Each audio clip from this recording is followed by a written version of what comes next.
बिस्मिल्लाहिर्रहमानिर्रहीम। अस्सलामु अलैकुम वरहमतुल्लाहि वबरकातुह। नहमदुहु व नुसल्ली अला रसूलिहिल करीम, अम्मा बाद। अल्हम्दुलिल्लाह नहमदुहु व नस्तईनुहु व नस्तगफिरुहु व नुमिनु बिही व नतवक्कलु अलैहि व नऊज़ु बिल्लाहि मिन शुरूरि अनफुसिना व मिन सय्यिआति अअमालिना व नऊज़ु बिल्लाहि मिन शुरूरि अनफुसिना व मिन सय्यिआति अअमालिना। मन यहदिहिल्लाहु फला मुदिल्ल लहु व मन युद्लिल्हु फला हादिय लहु व नशहदु अल्ला इलाहा इल्लल्लाहु वहदहु ला शरीक लहु व नशहदु अन्न सय्यदना व मौलाना मुहम्मदन अब्दुहु व रसूलुहु सल्लल्लाहु अलैहि व अला आलिहि व अस्हाबिहि व बारक व सल्लम तस्लीमन कसीरन कसीरा। अम्मा बाद फ़अऊज़ु बिल्लाहि मिनश शैतानिर रजीम। बिस्मिल्लाहिर्रहमानिर्रहीम। इन्ना फ़तहना लक फ़तहम मुबीना लियग़फ़िर लकल्लाहु मा तक़द्दम मिन ज़ंबिक व मा तअख़्ख़र व युतिम्म निअमतहु अलैक व यहदियक सिरातन मुस्तक़ीमा व यंसुरकल्लाहु नस्रन अज़ीज़ा। सदक़ल्लाहुल अज़ीम। काबिल एहतराम माएँ, बहनें, बेटियाँ, बहुएँ, हमारे मोहतरम हज़रात, दुनिया भर में जहाँ जहाँ ये आवाज़ पहुँच रही हो, जब भी पहुँचे, अल्लाह ताला दोनों जहाँ की जन्नतें हम सबको नसीब फरमाए। दुनिया में भी ढेरों खुशियाँ दे, मरने के बाद भी ढेरों खुशियाँ दे, आमीन। सिलसिलावार मज़मून चल रहा था फ़तह मक्का का। अब फ़तह मक्का में जिन लोगों के अहम किस्से हुए हैं और जो मुहद्दिसीन ने बयान किए हैं, हदीसों में उनके किस्से कई जगहों पर आए हैं। ख़ास तौर से हयात सहाबा में मौलाना यूसुफ साहब रहमतुल्लाह अलैह ने बहुत तफसील से उसे बयान किया है। और चूँकि हयात सहाबा की मैं तालीम कराता रहा हूँ, इसलिए मैंने भी कई मरतबा अपनी अलग अलग मजलिसों में इसे बयान किया है। आज हज़रत इकरमा इब्न अबी जहल का क़िस्सा मैं तफसील से इंशाअल्लाह बयान करूँगा। हो सकता है कि आज पुराना हो तो कल पूरा हो जाएगा इंशाअल्लाह। जब मक्का मुकर्रमा फ़तेह हो गया तो इकरमा इब्न अबी जहल ये अपनी बीवी के पास आए। इनकी बीवी जो है इनकी चचाज़ाद बहन थी, उम्मे हकीम बिनत हारिस, ये बिनत हारिस इब्न हिशाम वगैरह इनका नाम था, उम्मे हकीम नाम था इनका। और उन्होंने अपनी बीवी से कहा कि देख उम्मे हकीम, मेरी तेरी बहुत मोहब्बत है और बहुत मोहब्बत वाली ज़िंदगी तुम्हारी हमारी गुज़री है, लेकिन अब मक्का मुकर्रमा में ये सब फ़तह करके यहाँ आए हैं ये लोग, तो मैं अब मक्का मुकर्रमा में नहीं रह सकता हूँ, मैं भाग जाऊँगा यहाँ से। तो उन्होंने दिरहम दीनार जो घर में अपनी चीज़ें थी कीमती कीमती वो ली और बीवी से कहा ये घर भी तेरा, बीवी से कहा कि जो प्रॉपर्टी है वो भी तेरी। अब इकरमा इस घर में वापस नहीं आएगा, इकरमा चला जाएगा। या तो तुझे मेरे मरने की खबर पहुंचेगी या तुझे मेरे डूबने की खबर पहुंचेगी। ये इकरमा ने कहा कि अब मैं जो है यहाँ से, यानी ये मुख्तलिफ़ कि चूँकि उसदुल ग़ाबा या साहबा मुख्तलिफ़ किताबों में मुख्तलिफ़ चीज़ें, तारीख़ की किताबों में अलग अलग जुमले सबके मिलते हैं, तो मैं खुलासा बयान करता हूँ। ये कहकर ये मक्का मुकर्रमा से इस नीयत से रवाना हुए। इकरमा इब्न अबी जहल अबू जहल के बेटे थे और मारूफ आदमी थे मक्का में। मक्का मदीना सब जगह ये आदमी मारूफ थे। क्यों मारूफ थे? अबू जहल का बेटा। अबू जहल जो है ये तो बहुत सताने बहुत आगे था। तो इकरमा ने कहा कि ये लोग मक्का मुकर्रमा में आ गए, ओहो, मेरा बाप जिंदा होता तो कितनी तकलीफ़ होती उसको, अबू जहल को, और ये लोग आ गए तो मैं तो नहीं रह सकता। बीवी ने बहुत समझाया लेकिन खैर वो माने नहीं। इनका एक ग़ुलाम था रूमी, ये रूमी ग़ुलाम को छोड़ दिया बीवी के पास। भाई तू इसकी खिदमत करते रहना, मुझे रहना। जिस गुलाम होते हैं वो रूमी गुलाम था, रिवायतों में आता है। इकरमा इब्न अबी जहल जो है ये भाग गए।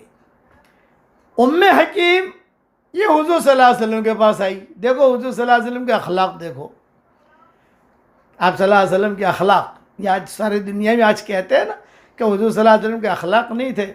ये किस्से उनको सुनाने चाहिए, बल्कि उनको सुनने चाहिए कि हुजूर सल्लल्लाहु अलैहि वसल्लम ने कैसों के साथ क्या मामला किया है। चुनांचे ये उम्मे हकीम जो थी, अच्छा उम्मे हकीम भी मारूफ औरत थी, कुछ छुपी हुई औरत तो थी नहीं।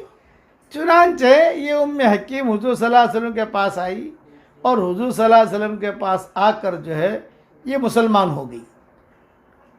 अब ये जब मुसलमान हो गई तो इनका मामला तो हल हो गया। दूसरे दिन आई, एक दो दिन के बाद आई और हुजूर सल्लल्लाहु अलैहि वसल्लम से आकर तस्करा किया कि या रसूल अल्लाह इन्ना अखा का अबू इकरमा इब्न अबी जहल हरब यानी हरब खाइफ मिन के, तुमसे डरते हुए वो मक्का मुकरमा छोड़कर जो है भाग गया है मेरा शौहर इकरमा इब्न अबी जहल। आप अगर उसको अमन दें तो मैं उसे ढूंढ कर लाऊं, इसलिए कि उसे डर है मक्का में रहेगा तो मक्का वाले मुसलमान कत्ल करेंगे। तो आप जो है अगर अमन दें आप उसको, तो मैं जो है अमन का परवाने लेकर जाऊं और उसे ढूंढूं, पहाड़ों में ढूंढूं या जद्दा तक जाऊं। समंदर के कई समंदर का सफ़र का तो इरादा नहीं किया है उसने। जंगलों में जाऊं, वादियों में जाऊं, मैं कहीं जाकर भी मेरे शौहर को ढूंढूं और उसे लेकर मैं आऊं। तो आप सल्लल्लाहु अलैहि वसल्लम ने जवाब दिया कि मैंने उसे अमन दे दिया। यानी टॉप 1 वांटेड है ये आदमी, इस जहन में रखना। इकरमा इब्न अबी जहल टॉप 2 नहीं, टॉप 1 वांटेड। इसलिए कि सब जगह पर ये टॉप 1 रहे हैं मुसलमानों को तकलीफ पहुंचाने में, मारने में, ये करने में, वो करने में। यहाँ तक फतेह मक्का के मौके पर ज़्यादा भीड़ तो इन्होंने एक मुसलमान को कत्ल कर दिया। मुशरिक थे इकरमा इब्न अबी जहल, जिस पर हुजूर सल्लल्लाहु अलैहि वसल्लम हंस दिए थे। आपने फरमाया कि कातिल भी जन्नती है और मकतूल भी जन्नती है। अब ये मुसलमान हुए नहीं थे, लेकिन आपने अमन का परवाना दे दिया। ये कहा उम्मे हकीम जाओ अपने शौहर को ले आओ, कोई उसको मैली निगाहों से नहीं देखेगा, कोई उसे मारेगा नहीं, कोई कत्ल नहीं करेगा, आप ले आओ। चुनांचे उम्मे हकीम जो है ये ढूंढने के लिए निकली।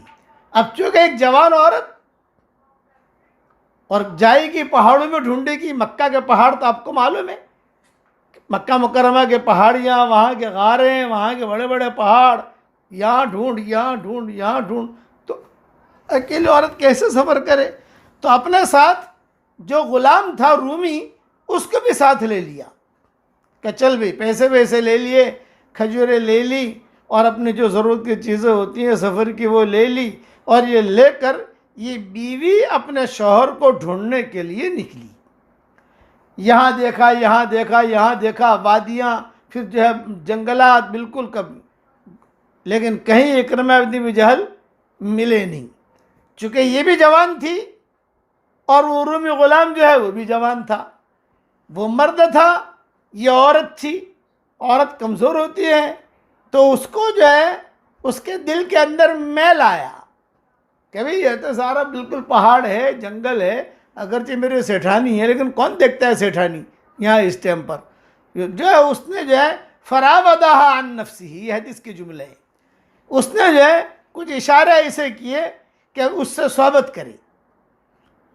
तो ये बहुत घबराई उम्मे हकीम, कह रहे मैं तो परेशानी में शौहर को ढूंढने के लिए निकली हूँ और ये ग़ुलाम जो है बचपन से हमारे यहाँ रह रहा है और हमारे यहाँ काम भी कर रहा है और हमारा नौकर है और हमने उसको बहुत तनख्वाह दी, हमने अच्छी तरीके से रखा, और आज इसकी ये नीयत बुरी हुई। होशियार औरत थी तो उसने कहा कि ठहर जाओ, अभी नहीं, ये तो जंगल है, जंगल में इस तरीके से सोहबत करना, जिमा करना मुनासिब नहीं है, आगे बढ़ते हैं, कहीं जो है कोई थोड़ा साया नज़र आ जावे या कहीं कोई छुपने की जगह नज़र आ जावे, कोई दीवार नज़र आ जावे। इसलिए कि यहाँ वहाँ पर भी ऊँट चर रहे हैं, देखो वो चरवाहे भी चरा रहे हैं, देखो वहाँ पर भी लोग दूर दिखाई दे रहे हैं, तो ये जगह सोहबत करने के लिए मुनासिब नहीं है। कोई गार हो, कोई ऐसी जगह हो, ऐसा कर कर थोड़ा आगे चलते हैं। तो वो ग़ुलाम जो था वो समझ गया कि ये जो है ये कह रही है, तो हो सकता है कि शायद इसको भी मर्द की हाजत हो। कई दिनों से जो है वो शौहर से गायब है। इकरमा जो है भागे हुए हैं। चुनांचे आगे आगे आगे, यानी वे कहते गए थोड़ा आगे और चलते हैं, थोड़ा आगे और चलते हैं, थोड़ा आगे और चलते हैं। ऐसा कर करा कर एक गांव आ गया। जद्दा जाते जाते एक गांव आ गया। एक गांव आया तो गांव वाले जो थे उन्होंने देखा, अरे भाभी आई है, भाभी भाभी भाभी। इकरिमा की बीवी, अबू जहल की बहू, और ये लोग बड़े लोगों में शुमार होते थे। अरे भाभी आई, भाभी आई, भाभी आई, अरे भाभी आप कैसे आई यहाँ? तो उन्होंने सब गांव वालों को जमा करके उस औरत ने ये कहा कि सबसे पहले तो इस आदमी से मुझे जान छुड़ाओ, इस रूमी ग़ुलाम से, इसको पकड़ लो तुम। क्यों? ये कहे मैली आँखों वाला है, इसने मेरे साथ ये जिना करने का इरादा किया है, आप इसको पकड़ लो, फिर उसके बाद मैं अपना किस्सा सुनाती हूँ। चुना जो गांव वाले, अब ये ग़ुलाम अकेला रह गया, वो तो पूरा गांव, सारे गांव वाले मर्दों औरतों ने उसको जो है पकड़ लिया ग़ुलाम को, और ग़ुलाम को पकड़ कर जेल उस वक्त के एतबार से जो होती थी उस एतबार से उसने उस ग़ुलाम को, रूमी जो ग़ुलाम था, उसको जेल में डाल दिया। अब इस औरत ने कहा, उम्मे हकीम ने, कि असल में मैं मेरे शौहर को ढूंढने निकली हूँ और मैं समंदर की तरफ जा रही हूँ। पहाड़ों में देखा मेरा शौहर मिला नहीं, अब मैं जंगल यहाँ जा रही हूँ, मैं समंदर की तरफ, कि शायद वहाँ किनारे पर जद्दा, समंदर वहाँ जद्दा है, तो वहाँ मैं जा रही हूँ, तो मैं वहाँ जाकर शायद मुझे पता चल जाए कहीं ठहरा हो या किसी जगह का सफ़र का इरादा हो, तो मैं उसको जाकर मना लूँ, ले आऊँ वापस। मैं मुसलमान हो गई हूँ, हुजूर सल्लल्लाहु अलैहि वसल्लम जो है आ गए हैं मक्का मुकर्रमा में, मक्का फ़तेह हो गया है, और मैं तो इसने मेरे साथ ये इरादा किया। अब वो गांव वालों ने मारा भी उसको, और मार मूर के उसको जो है उस वक्त के एतबार से जो ग़ुलाम था उसको जेल में डाल दिया। और उम्मे हकीम से कहा, भाभी आप जाओ, और अगर आपकी कोई मदद की ज़रूरत हो तो हम भी आपके साथ चलेंगे और आपकी मदद करेंगी। तो उम्मे हकीम ने कहा, भाई मैं एक औरत ज़ात हूँ, शौहर को ढूंढने निकली हूँ, और इकरमा तुम्हारा भाई है। इकरमा को सब जानते थे ना, पूरा हिजाज जानता था, अबू जहल को भी सब जानते थे। तो तुम मेरी इतनी मदद करोगे, जद्दा तो करीब है यहाँ, इसलिए अब तुम जितना दूर तक मेरे साथ आ सको। तो बाज़ किताबों में है कि किसी ने कुछ साथ दिया, किसी ने कुछ साथ दिया, किसी ने कुछ साथ दिया, यहाँ तक कि उसको साहिल पर पहुँचा दिया। वो साहिल पर पहुँच गई। फिर उससे कहा अब तुम जाओ, अब मैं यहीं बैठे बैठे मेरे शौहर का कुछ देखूंगी, कि सोचता हूँ कि मुझे लगता है, बात किताबों में कि मुझे खुशबू आ रही है इकरिमा की, यहीं पर कहीं है, वो यही है कहीं, वो यही कहीं है, यहीं पर। इतने में समंदर की तरफ जो देखा तो एक कश्ती भंवर में फंसी हुई, और सोनामी की शक्ल है, भंवर है, और ज़बरदस्त बारिश हो रही, जैसा आजकल मक्का मुकर्रमा में खूब बारिश हो रही है, माशाअल्लाह ओले गिर रहे हैं, खूब बारिश हो रही। और एक कश्ती जो है वो बराबर मौजों के साथ दाएं बाएं हो रही है, दाएं बाएं हो रही है, दाएं बाएं हो रही है। पता नहीं ये कश्ती क्या है क्या नहीं। और उसी कश्ती में इकरिमा थे, उसी कश्ती में वो भंवर में फंस गई। जब भंवर में फंसी, इकरिमा इसलिए निकले थे कि भाई कश्ती हबशा ले जाएगी, हबशा चला जाऊंगा, ये कश्ती मुझे जो है मिस्र ले जाएगी, मिस्र चला जाऊंगा, ये कश्ती मुझे जहाँ ले जाएगी वहाँ मैं चला जाऊंगा, वहीं मर जाऊंगा, लेकिन मक्का मुकर्रमा जाकर हुजूर सल्लल्लाहु अलैहि वसल्लम के हाथ में हाथ नहीं दूंगा। खुलासा कलाम ये कि मैं जो है मोहम्मद की बात मानूंगा नहीं, ये उन्होंने कसम खा रखी थी। इसीलिए इनका नाम था शैतान मिन शयातीन कुरैश, शैतान मिन शयातीन मक्का, इसलिए इनका नाम ये था। तो चुनांचे वहाँ जब भंवर में फंसी तो जो मल्ला था उसने कहा, भी हमारी कश्ती में कोई एक आदमी ऐसा है जो हुजूर सल्लल्लाहु अलैहि वसल्लम के दीन से भाग कर आया है। ये मल्लाह ने कहा, एक आदमी हमारी कश्ती में ऐसा है, उसकी वजह से नामुनासिब हालात हमारी कश्ती भंवर में फंसी है। आज हमारे मुल्क में भी जो ये हमारी कश्ती भंवर में फंसी है और मौत नाच रही है, हिंदुस्तान में मौत रक्स कर रही है, हिंदुस्तान में इस वक्त में मौत रक्स कर रही है, वो कुछ लोग होते हैं जिनकी वजह से ये नामुनासिब हालात आते हैं। ये कहा कश्ती कमल्ला ने कि मैं कश्ती लेकर कई कई मुल्कों में गया हूँ और जैसे भी नामुनासिब हालात आए हों, मैं जो है माशाअल्लाह भंवरों से निकल गया हूँ, लेकिन ऐसे भंवर में, ऐसे सुनामी में फंस गया हूँ कि एक आदमी हमारी इस कश्ती में ऐसा है जो हज़रत मोहम्मद सल्लल्लाहु अलैहि वसल्लम के दीन से भाग कर आया है। इकरमा बैठे हुए थे, इकरमा ने जुमला कहा, वल्लाहि मा हरिबतु इल्ला मिन हादा। ये जुमला है जो हदीसों में आता है, वल्लाहि मा हरिबतु इल्ला मा हरिबतु, क्या खुदा की कसम मैं ही इससे भाग कर आया हूँ, मैं ही हूँ। तो अल्लाह ने कहा अखलिस, तू दिल से सच्ची नीयत कर ले कि अल्लाह ताला अगर इस बीमारी से और इस भंवर से हमें निकाल देगा तो जो है तू मुसलमान हो जाएगा, ये सच्ची नीयत कर ले। तो इकरमा ने वहीं बैठे बैठे नीयत की, ए अल्लाह ताला अगर जो है तू मुझे निकाल दे और ये भंवर से तो मुझे निकाल दे, ये हालत जो है हम डूब रहे हैं, कश्ती डूब रही है और सारे के सारे लोग डूब रहे हैं, ए अल्लाह तू तेरे पानी को हुक्म दे दे, भंवर को हुक्म दे दे ताकि मैं बच जाऊं और ये कश्ती वाले बच जाएं, तो मक्का मुकरमा जाकर मुसलमान हो जाऊंगा। ये इकरमा ने नीयत की। जहाँ नीयत की फौरन जो है वो हवाएं थम गई। मौजों का जो खेल था और मौजें जो दाएं बाएं हो रही थी, मौजें रुक गई, मौसम ठीक हो गया, बादल भी छड़ गए, बारिश भी रुक गई। किताबों में लिखा है बहुत मुख्तसर वक्त के अंदर नामुनासिब हालात को अल्लाह ने मुनासिब हालात से बदल दिया, बहुत मुख्तसर वक्त में। अब क्या करें, ये तो हो गया। तो अल्लाह ने कहा भी अब ये कश्ती ऐसी टूटी है कि ये आगे सफ़र के लायक नहीं है, इसलिए हम इसे वापस साहिल पर ले जाते हैं। वापस साहिल पर हम ले जाएंगे, वहाँ जाकर उसको ठीक ठाक करेंगे, मरम्मत करेंगे, फिर कश्ती में जिसे सफ़र करना हो सफ़र करे, जिसे सफ़र न करना हो न करे। तो इकरमा कहते थे चलो मेरी तो जान बची भी, मेरा घर तो करीब है मक्का मुकर्रमा, खाली इतना ही, और मैंने अल्लाह से वादा किया है। हमेशा याद रखना, एक नसीहत करता हूँ कि अगर अल्लाह से कोई वादा करो, कोई नामुनासिब हाल आया और अल्लाह से वादा किया कि अल्लाह पाक मुझे बीमारी से नजात दे दे, अल्लाह मुझे इस मुसीबत से मेरी परेशानी को दूर कर दे, मैं ये करूँगा, तो जब अल्लाह ताला परेशानी से नजात दे दे तो वादा ज़रूर पूरा करो, और अगर वादा पूरा नहीं करोगे तो डबल मुसीबतें फंसोगे। चुनांचे इकरमा जो है वो किश्ती वापस आने लगी। यहाँ बीवी जो है उम्मे हकीम ये देख रही थी कि अरे कश्ती आ रही है, लोग भी जो है कश्ती में सफर यानी आ रहे हैं वापस।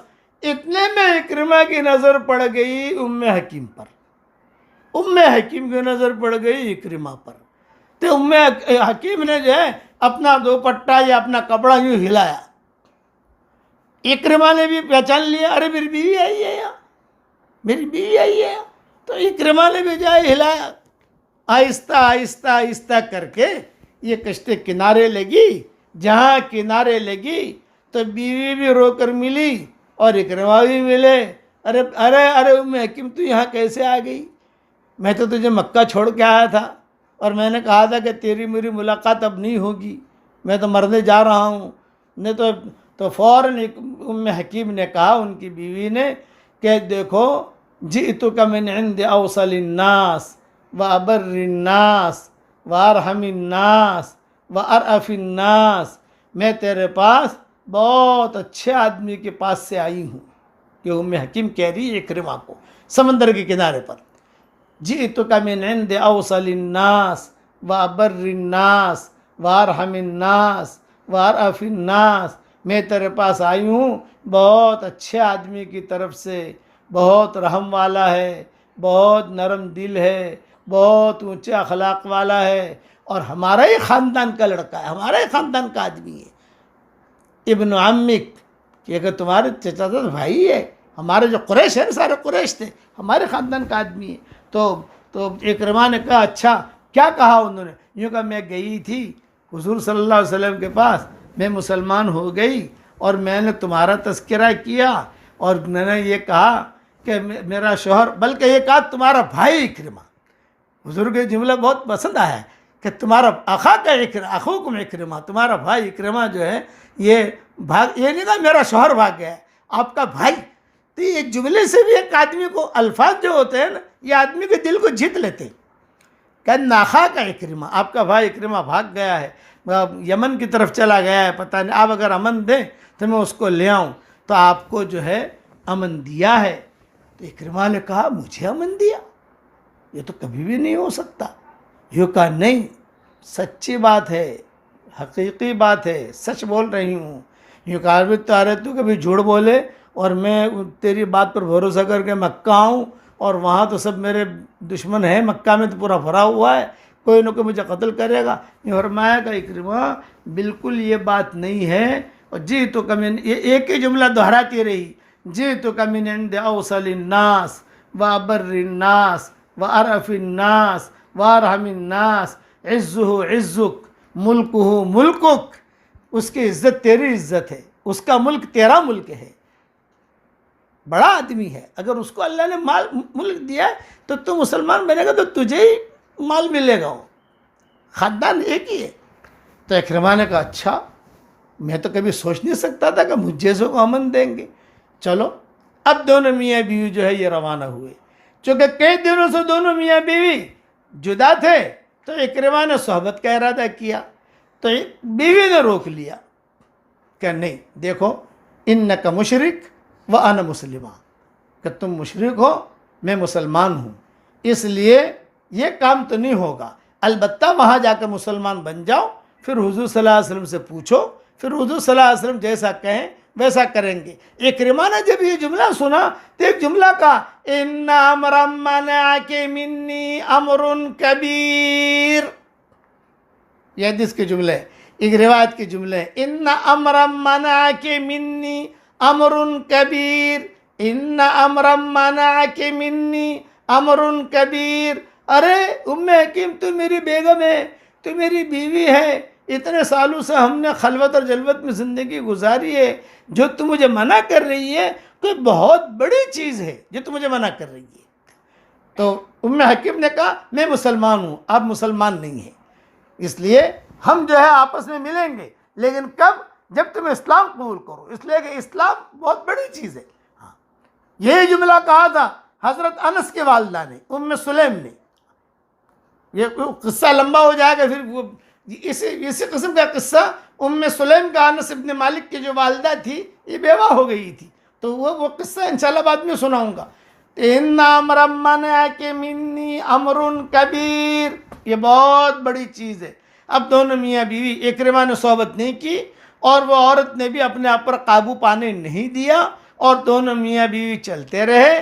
चलते चलते उम्मे हकीम ने अपने ग़ुलाम की शिकायत की। अरे क्या करें, वो ग़ुलाम रूमी, वो कैसा बदचलन आदमी है, कितनी मैली आँखों वाला है, वो कितना मैले दिल वाला है। उसने मेरे साथ ये किया, ये किया, ये किया। मैं जो है किस तरीके से अपनी जान बचाकर गांव में लाई हूँ उसको।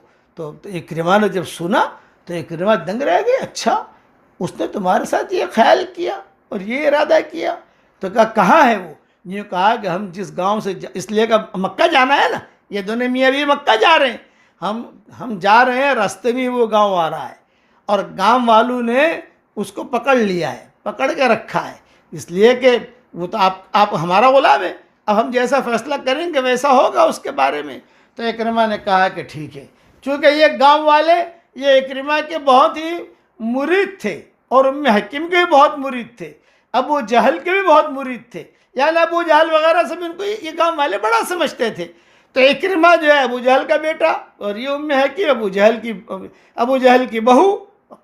चुनांचे बातें करते करते पूरे रास्ते में इक्रिमा को टेंशन रहा कि अच्छा, उसने तुम्हारे साथ ये इरादा किया। उन्होंने कहा बहुत बड़ी मुश्किल से मैंने अपनी जान बचाई है, लेकिन गांव वालों ने मेरी बहुत मदद की।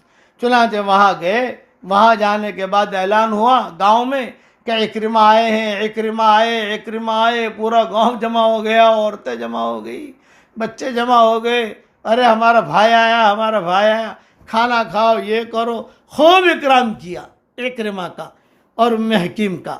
उन गांव वालों ने खूब जाने खजूरें खिलाई, ये किया, ये मक्का पहुँचे नहीं है भी, और खूब इकराम किया।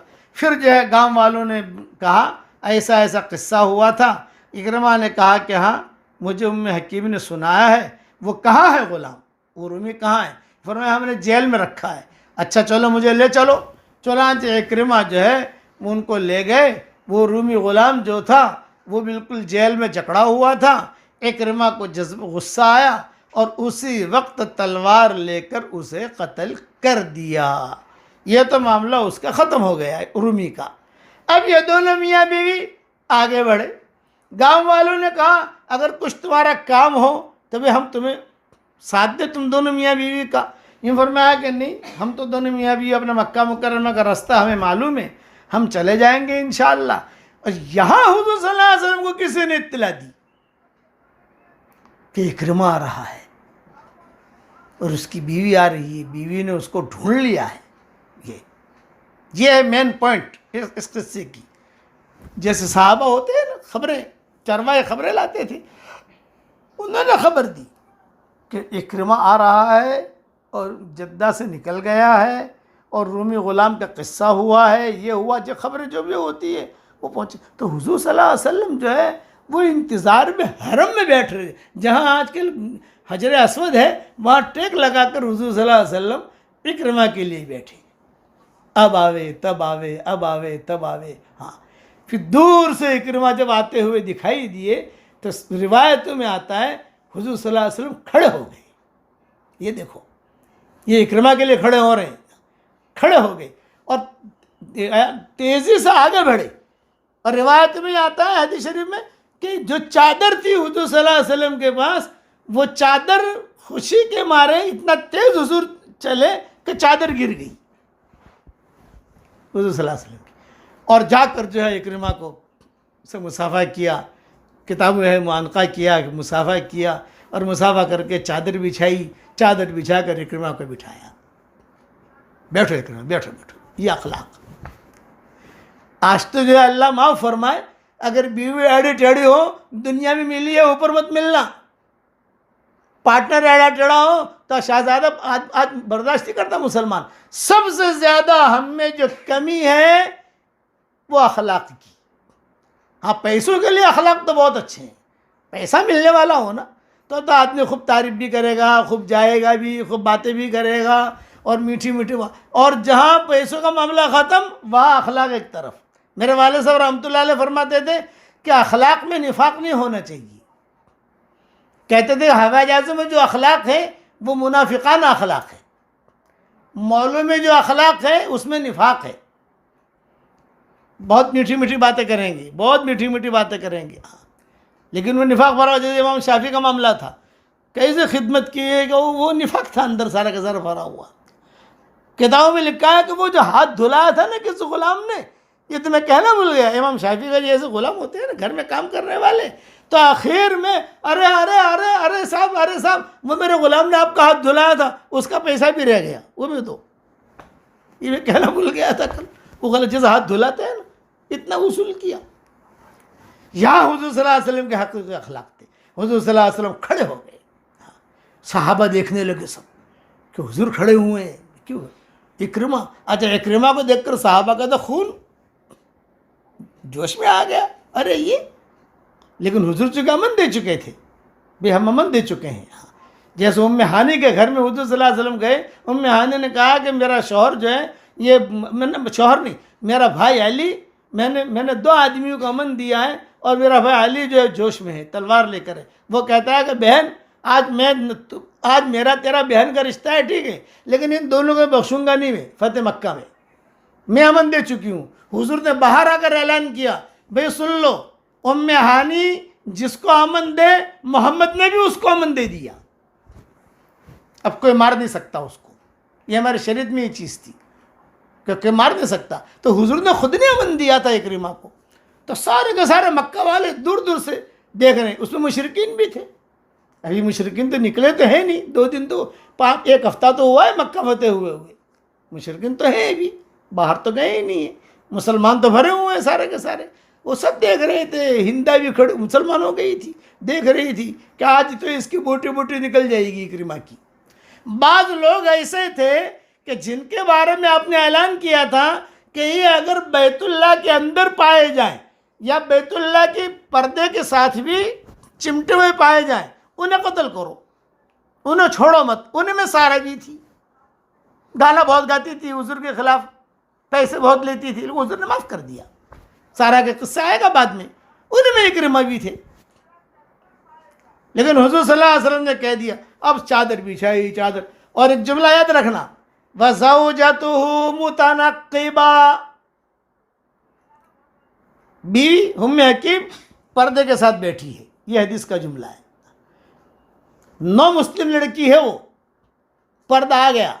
आज हम पुराने मुसलमान हैं, बाप दादा से चले आ रहे हैं, आज पर्दे का हमारे यहाँ ठिकाना नहीं है। मैं जो है जवान लड़कियों की बहुत साइड लेता हूँ, बहुओं की बहुत साइड लेता हूँ, बहुएं, लेकिन अल्लाह माफ़ फरमाए आजकल की बहुएं भी एड़ी टेढ़ी।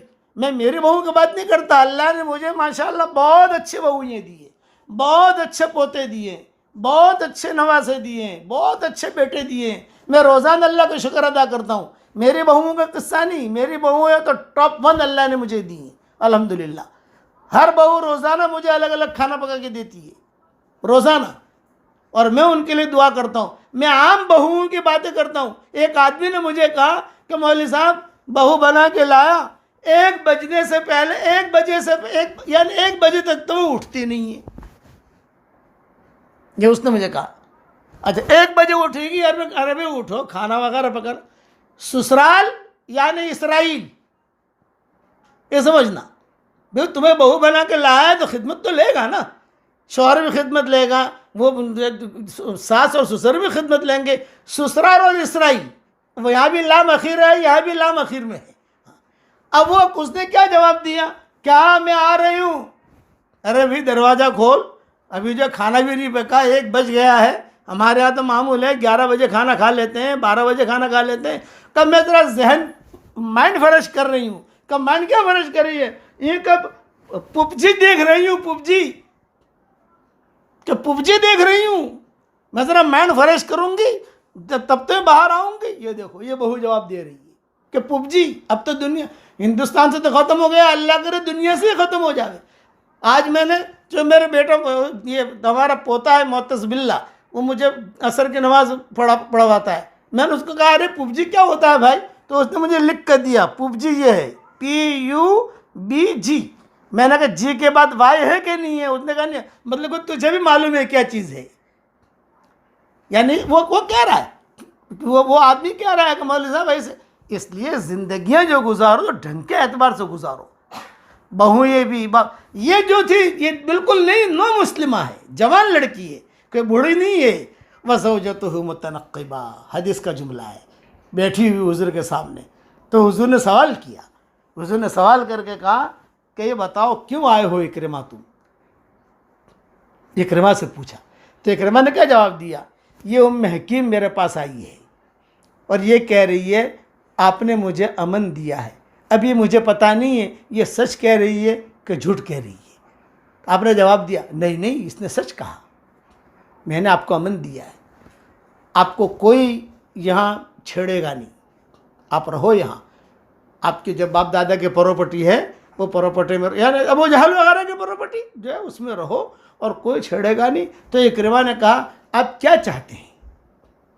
आप सल्लल्लाहु अलैहि वसल्लम ने फरमाया भाई मैं चाहता हूँ कि अल्लाह की इबादत करो, मैं चाहता हूँ अल्लाह के साथ किसी को शरीक न करो, मैं चाहता हूँ मुझे अल्लाह का नबी मानो, मैं चाहता हूँ नमाज़ पढ़ो, मैं चाहता हूँ रोज़े रखो, मैं चाहता हूँ अहकामात पूरे करो। ये हुजूर कहते गए। अच्छा सब सुन रहे हैं मक्का वाले और हुजूर सल्लल्लाहु अलैहि वसल्लम की बात कह रहे हैं।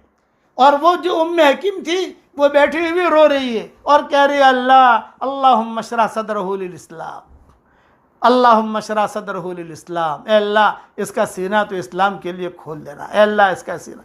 चुनांचे इक्रिमा ने कहा यही चाहते हैं आप? मैं यही चाहता हूँ, मैं तुझसे माल नहीं चाहता, मैं तुझसे कोई नहीं चाहता, तू सिर्फ इतना अल्लाह को मान ले।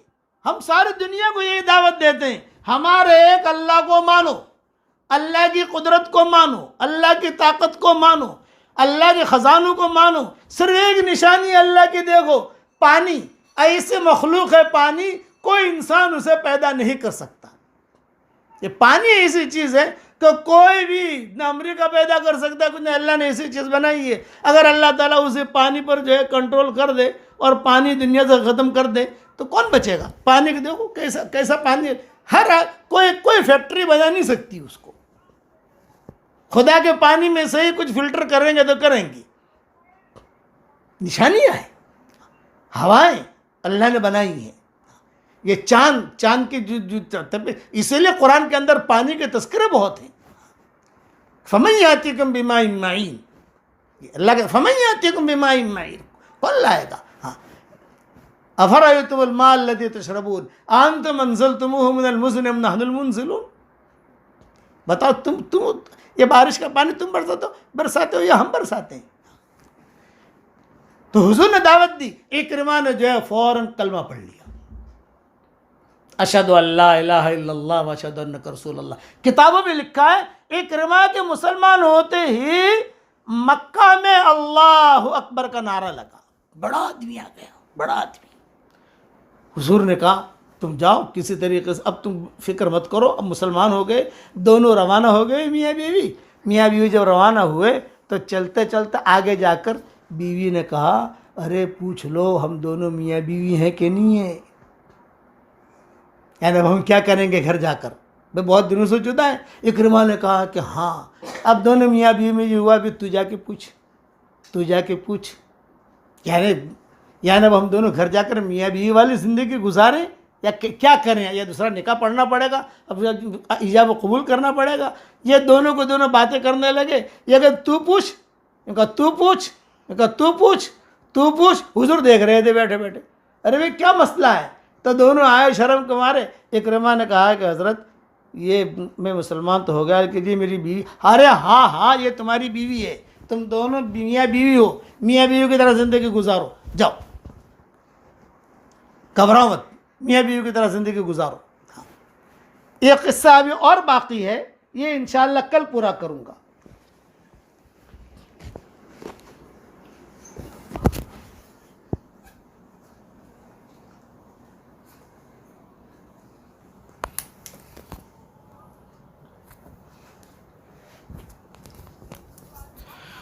बिस्मिल्लाहिर्रहमानिर्रहीम। आज आप लोगों के सामने सूद और बैंक से मुताल्लिक़ कुछ मसाइल बता दूं। ये मसाइल इंशाअल्लाह कल भी चलेंगे। सबसे पहली बात तो ये ध्यान में रखिए कि सूद का लेना और सूद का देना ये दोनों हराम है।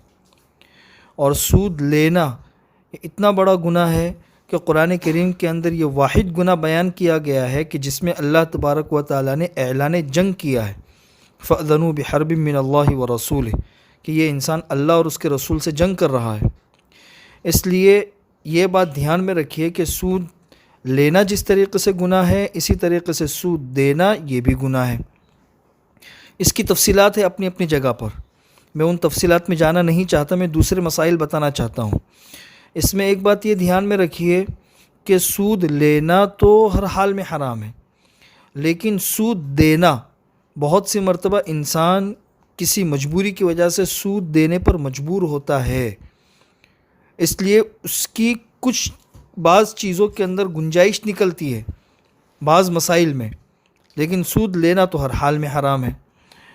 अब मसला यहाँ पर आता है कि आजकल बैंकों का निज़ाम है, बैंकों के अंदर जो पैसे रखे जाते हैं तो उन पैसों के ऊपर सूद भी मिलता है। तो उसके मसाइल अच्छे तरीक़े से समझ लो। सबसे पहले मसला तो ये समझ लो कि बैंक के अंदर पैसे रखना इस नीयत से कि उसके ऊपर हमें इंटरेस्ट मिलेगा, उससे हम अपने घर का ख़र्चा वगैरह चलाएंगे, तो ये हराम है। ये सूद लेने ही के हुक्म में है। और सूद लेना मैंने आपको कहा कि वो हर हाल में नाजायज़ है, हराम है। हाँ, लेकिन आजकल ऐसा है कि बाज़ कानूनी मजबूरियाँ होती है या कानूनी मजबूरियों के अलावा कोई और ज़रूरतें भी होती है जिसकी वजह से बैंक के अंदर पैसे रखने पड़ते हैं या बैंक से सूदी कर्ज लेना पड़ता है। ये दोनों शक्लें हैं।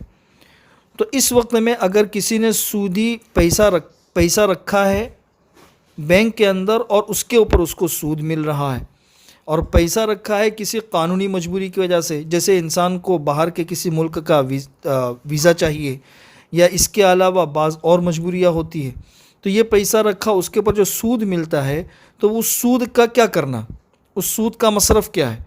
इंसान अपने इस्तेमाल में तो नहीं ला सकता, तो सूद का मसरफ़ ये है, सूद का सबसे पहला मसरफ़ कि उसका जो असल मालिक है उस मालिक को वापस कर दो।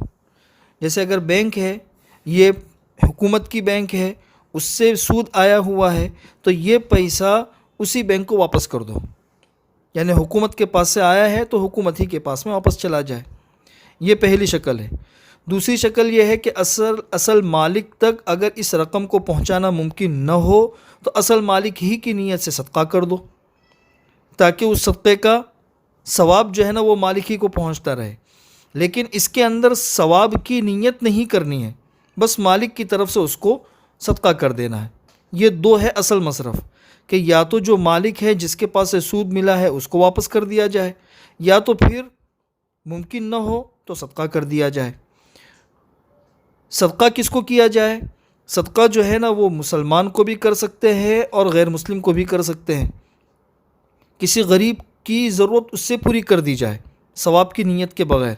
मुसलमान को भी दे सकते हैं, अगर कोई बहुत ज़्यादा मजबूर है, लाचार है, बीमारी वगैरह है, खाने वगैरह के पैसे नहीं है, तो चाहे मुसलमान हो गैर मुस्लिम हो उसकी ज़रूरत पूरी कर लो। इसमें तीसरा मसला ये ध्यान में रखिए कि रफ़ाही कामों के अंदर भी सूद की रकम इस्तेमाल की जा सकती है। जिस तरह किसी जगह सड़क बन रही है या किसी जगह बैतुल खला वगैरह बन रहा है, तो वहाँ पर भी ये रकम दी जा सकती है। तो ये तीन मसरफ़ मैंने बताया कि या तो असल मालिक को वापस कर दो, या तो फिर मालिक की तरफ से किसी गरीब की ज़रूरत पूरी कर दो, या तो फिर रफ़ाही कामों के अंदर इस्तेमाल कर लो। और तीन जगहों पर इसको इस्तेमाल नहीं करना है सूद की रकम को। एक तो अपनी किसी ज़ाती चीज़ में इस्तेमाल नहीं करना है।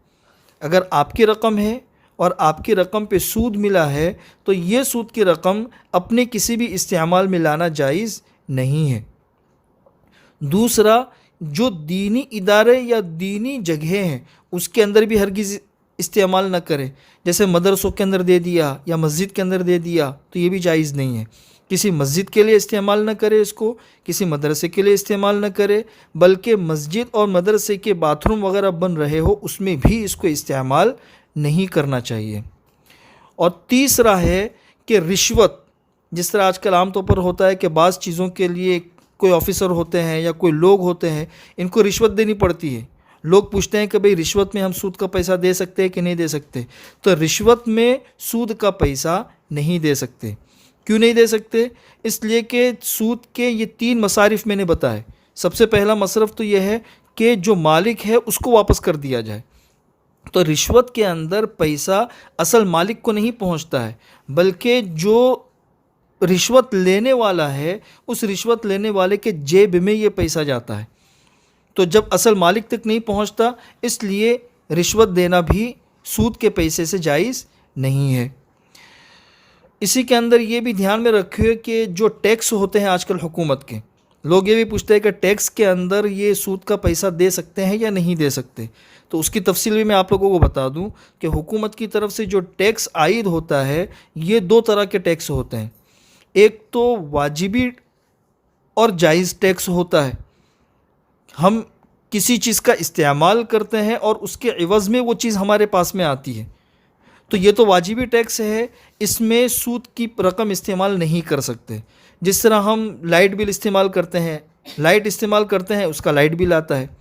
कितनी जगहों के ऊपर पानी इस्तेमाल किया जाता है, वाटर टैक्स आता है। या इसी तरीक़े से हम गाड़ी चलाते हैं तो टोल नाका बीच में भरना पड़ता है। तुमने रोड इस्तेमाल किया तो उसके मुआवजे के तौर पर तुमको ये टोल नाका भरना है। तो ये एक वाजिबी टैक्स है, इसमें इंसान सूद की रकम नहीं दे सकता। इसमें सूद की रकम देने का मतलब ये है कि आपने किसी चीज़ का इस्तेमाल किया और उसी के अंदर सूद की रकम दी, तो गोया कि ये सूदी रकम आपके ही इस्तेमाल में आई।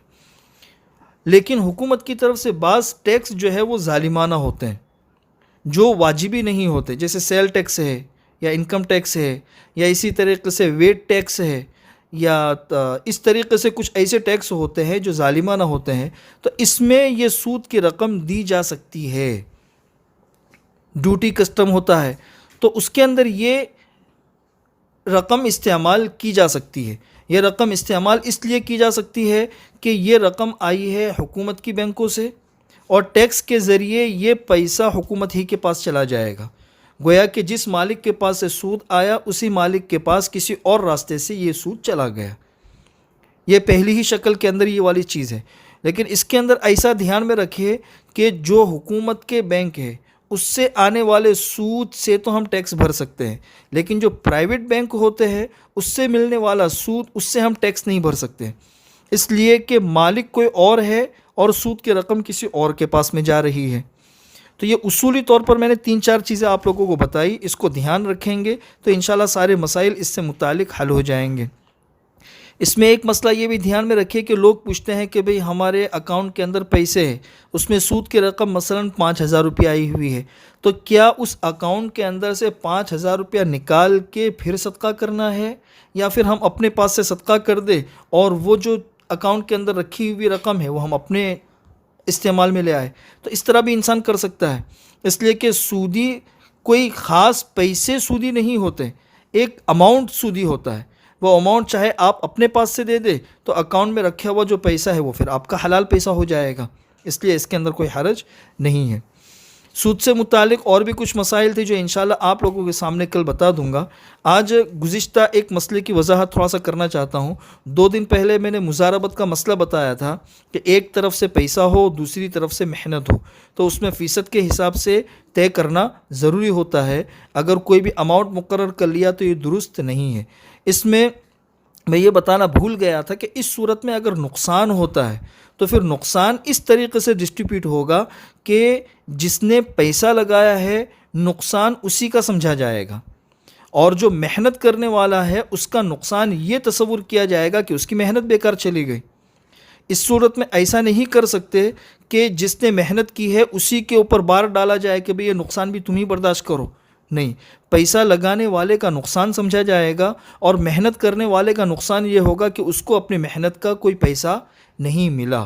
तो इस एतबार से दोनों के ऊपर नुकसान इस तरह तकसीम होगा कि पैसों का नुकसान ये पैसा लगाने वाले का और अमल का नुकसान ये अमल करने वाले का। और कल मैंने एक मसला बताया था कि हफ्ते में एक दिन औरत अपने वालिदैन की ज़ियारत और मुलाकात के लिए जा सकती है। इसमें अगर शौहर इजाज़त न दे फिर भी औरत जा सकती है। इस मसले की थोड़ी सी और वजाहत कर दूं मैं कि बाज़ मरतबा बाज़ घरों के हालात ऐसे होते हैं कि उसमें किसी मज़र्रत के अंदेशे से शौहर जो है ना वो फ़ौरन नहीं भेजता है, कुछ दिनों की ताख़ीर के साथ में भी भेजता है। तो अगर वाकई कुछ ऐसी मज़र्रतें हो जिसकी काफ़ी तफसीलात हो सकती है तो फिर शौहर को रोकने की इजाज़त है और औरत को रुकना भी चाहिए। और इसके साथ में एक मसला और भी बता दूं जो हज़रत थानवी रहमतुल्लाह ने लिखा है और बहुत काम की चीज़ है कि मियाँ बीवी के दरमियान बाज़ चीज़ें, जैसे यही मसला है कि औरत हफ्ते में एक दिन अपने वालिदैन की ज़ियारत के लिए जा सकती है चाहे शौहर इजाज़त न दे। इसी तरीके से दूसरा मसला है कि औरत की अपनी ज़ाती जो रकम होती है, ज़ाती रकम, तो ज़ाती रकम के तसर्रुफ़ में औरत को मुकम्मल इख्तियार होता है, शौहर से इजाज़त लेने की इजाज़त की ज़रूरत नहीं है। ये तो मसला है, लेकिन एहसान का तकाज़ा ये है कि वो इस बात को भी शौहर के सामने ज़िक्र करे कि भाई मेरा पैसा है, मैं इस तरीके से इस्तेमाल करना चाहती हूँ, या मुझे वालिदैन की ज़ियारत के लिए जाना है या फ़ला काम करने के लिए जाना है। तो इससे मियाँ बीवी के दरमियान मोहब्बत और बढ़ेगी, एतिमाद और बढ़ेगा। वरना अगर शौहर की इजाज़त लिए बग़ैर औरतें इस तरीके से काम करेगी तो फिर मियाँ बीवी के दरमियान दूरियाँ भी पैदा हो सकती है। हज़रत थानवी ने लिखा है कि कुरान करीम के अंदर गौर करो, अल्लाह ताला इरशाद फरमाता है इन्नल्लाह यअमुरु बिल अदली वल इहसान। दोनों चीज़ों का हुक्म है, अदल का भी हुक्म है, एहसान का भी हुक्म है। इसलिए एहसान के ज़ुमरे में ये चीज़ आती है। उसूली तौर पर तो औरत को इजाज़त है, लेकिन एहसान का तकाज़ा ये है कि ऐसी चीज़ें भी शौहर से पूछनी चाहिए ताकि आपस में एतिमाद बाक़ी रहे और मोहब्बत और एतिमाद बाक़ी रहे। अल्लाह हमें अमल करने की तौफ़ीक़ नसीब फरमाए।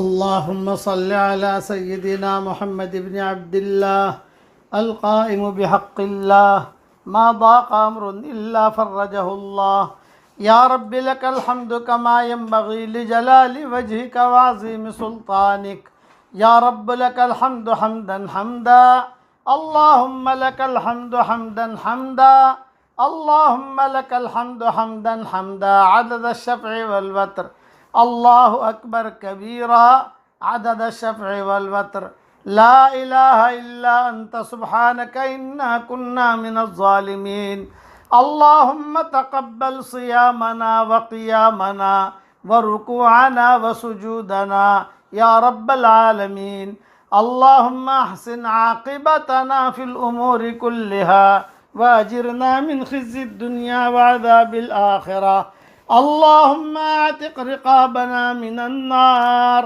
अल्लाहुम्मा आतिक़ रिक़ाबना मिनन नार अल्लाहुम्मा आतिक़ रिक़ाबना मिनन नार अल्लाहुम्मा अल्तुफ़ बिना फ़ी तयसीर कुल्लि असीर फ़इन्न तयसीर कुल्लि असीरिन अलैका यसीर व नस्अलुकल युस्रा वल मुआफ़ात फ़िद दुनिया वल आख़िरह अल्लाहुम्मा इन्ना नस्अलुका या रब्बल अरबाब व मुसब्बिबल अस्बाब या मन यअलमु खाइनतल अयुन व मा तुख़फ़ी सुदूर अल्लाहुम्मा लकल हम्दु अला शरफ़ि तौबति इलैक व अला यक़ीनिना फ़ी अफ़्विक व रहमतिक व अला रजाइना फ़ी क़बूलि तौबतिना व औबतिना अल्लाहुम्मा मन बियदिही ख़ज़ाइनुस समावाति वल अर्द आफ़िना मिन मिहनिज़ ज़मान व अवारिदिल फ़ितन व मिन कोरोना वायरस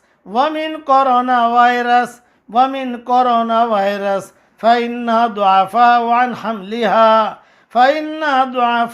अन हमलिहा फ़आफ़ियतुका औसअ लना या वासिअ या अलीम अल्लाहुम्मा ला तजअल ऐशना कद्दा व ला तजअल दुआअना रद्दा व ला तजअल फ़ी क़ुलूबिना लिसिवाका वुद्दा अल्लाहुम्मा ला तजअल ऐशना कद्दा व ला तजअल दुआअना रद्दा व ला तजअल फ़ी क़ुलूबिना लिसिवाका वुद्दा अल्लाहुम्मा अर्ज़ुक़ना नुफ़ूसन मुत्मइन्नतन क़ानिअतन बिअताइक मूक़िनतन बिलिक़ाइक शाकिरतन लिनअमाइक मुहब्बतन लिअउलियाइक अल्लाहुम्मा या मन इस्मुहु महबूब व वजहुहु मतलूब अंत गालिबुन गैर मग़लूब या मन ला युअजिज़ुहु क़हरुल जबाबिरा व ला यअज़ुमु अलैहि अला कुल अकासिरा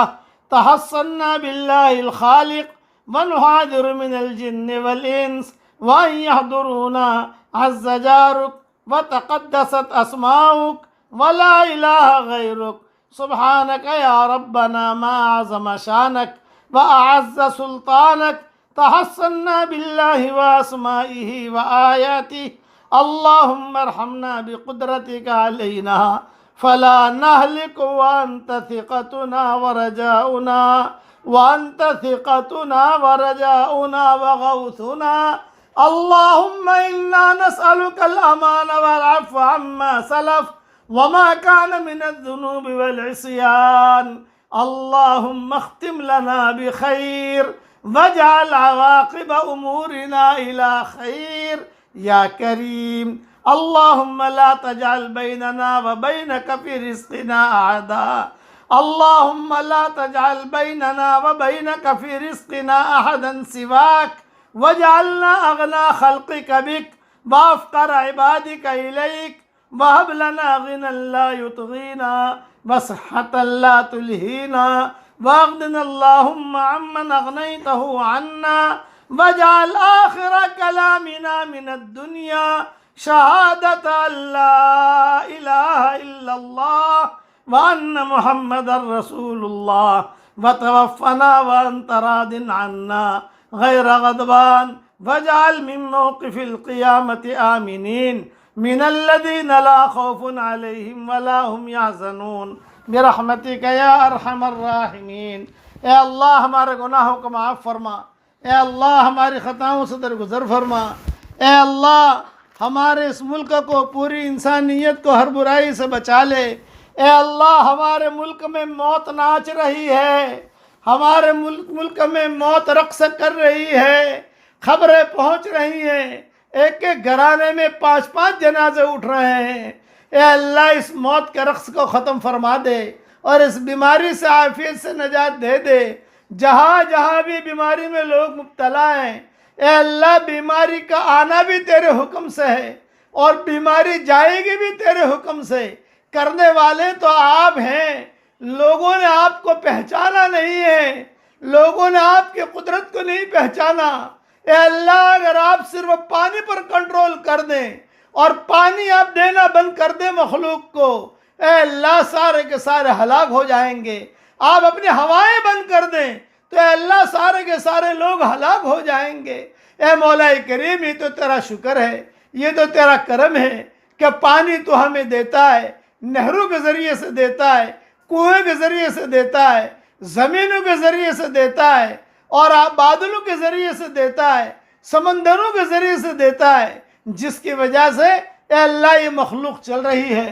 ए मौला करीम, जहाँ आपने पानी का एहसान किया है, ए अल्लाह, इसी तरीके पर ईमान का पानी भी दुनिया में आम कर दे, हिदायत का पानी भी दुनिया में आम कर दे।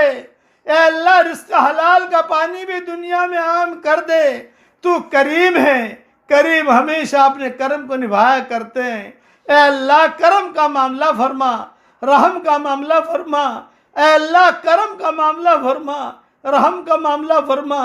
एक दिन आएगा हम भी दुनिया से रुखसत हो जाएंगे। आज दूसरों की मौत की खबरें हमारे कानों तक पहुंचती हैं, एक दिन हमारी मौत की खबर दूसरों के कानों तक पहुंचेगी। कोई पानी गर्म कर रहा होगा, कोई नहला रहा होगा, कोई कफन तैयार कर रहा होगा, कोई मुश्क और अंबर लगा रहा होगा, कुछ लोगों के कंधों पर सवार किया जाएगा। ये सफ़र हवाई जहाज का नहीं होगा, रेल का और कार का नहीं होगा, एम्बुलेंस में ले जाया जाएगा, लोगों के कंधों पर ले जाया जाएगा। मोहब्बत के दावा करने वाले करीब में खड़े होंगे।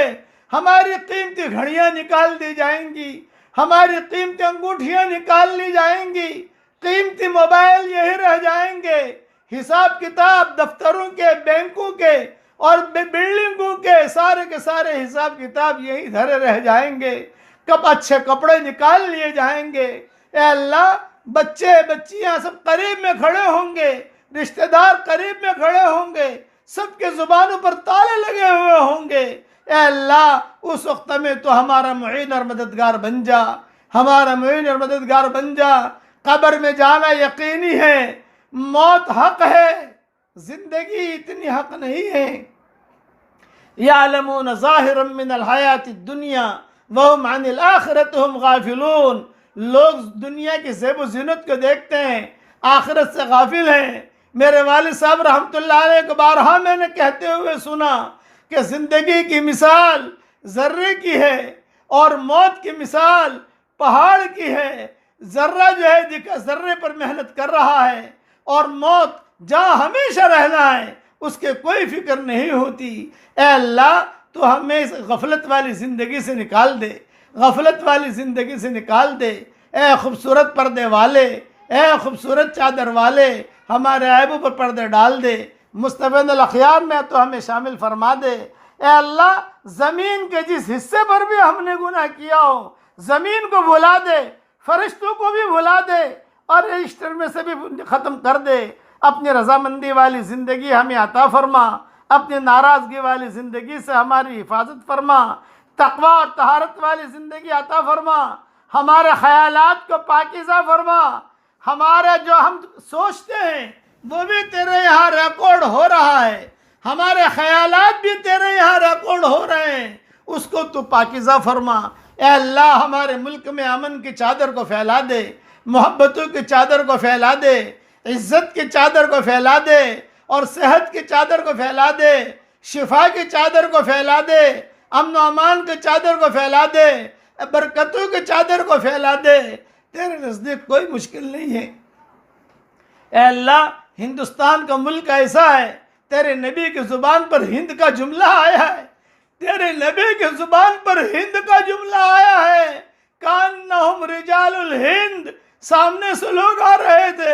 हुजूर सल्लल्लाहु अलैहि वसल्लम ने साहबा से पूछा कौन आ रहे हैं, फरमाया फला कबीले वाले हैं। आपने वहीं बैठे बैठे फरमाया कान्नहुम रिजालुल हिंद, ये ऐसे लोग हैं जैसे कि हिंदुस्तान के होते हैं, यानी हिंदुस्तान के लोग अच्छे होते हैं। ये आपका मकसद था।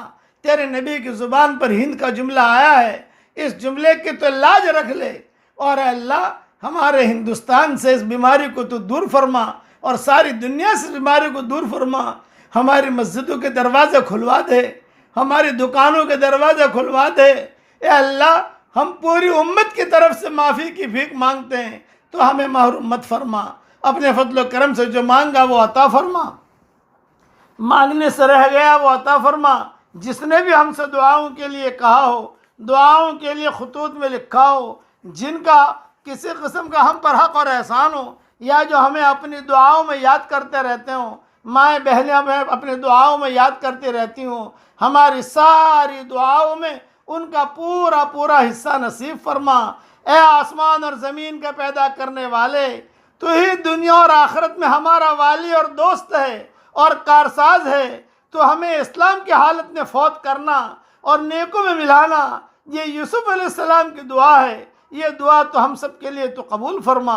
ए हमारे परवरदिगार, आप इतने बड़े हैं कि वह पहाड़ों के वज़नों को जानते हैं, आप इतने बड़े हैं जो समंदरों के पैमानों को जानते हैं, आप इतने ताकत वाले हैं बारिश के कतरों की तादाद को जानते हैं। आप ए वो पाक ज़ात जो दरख्तों के पत्तों की तादाद को जानती है, ए वो पाक ज़ात जो उन तमाम चीज़ों को जानती है जिन पर रात की तारीकी छा जाती है और जिनको दिन रोशन करता है। ए वो पाक ज़ात जिसको आसमान दूसरे आसमान से छुपा नहीं सकता, ए वो पाक ज़ात जिसको ज़मीन दूसरे ज़मीन से छुपा नहीं सकती, ए वो पाक ज़ात समंदर के पेट में क्या है वो भी तुझे मालूम है, ए वो पाक ज़ात चट्टानों में क्या छुपा है वो भी तू जानता है। ए अल्लाह, तो हम सबको हर किस्म के फितनों से तो हिफाजत फरमा। और अल्लाह हमें आफियत की चादर पहना दे, सेहत की चादर पहना दे। ये मग़फ़िरत का आशरा चल रहा है, थोड़े दिनों के बाद ये मग़फ़िरत का आशरा भी रुखसत हो जाएगा। हमें वो बदबख्त इंसान मत बनाइयो कि रहमत का रमज़ान गुजर जाए और हमारे गुनाह माफ़ न हो। हमें वो बदबख्त इंसान मत बना। हम तो तुझसे इतना कहते हैं, जन्नतुल फिरदौस के दरवाज़ों पर हमारा नाम लिख ले और जहन्नम के पीठों के ऊपर से हमारे नामों को मिटा दे।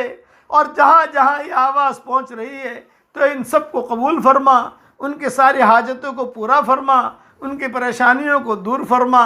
ए अल्लाह, तेरी मखलूक में से जो परेशान हो उसके परेशानियों को दूर फरमा, जिसकी जो हाजत हो उसके हाजत का तो गैब से तकफ़ुल फरमा,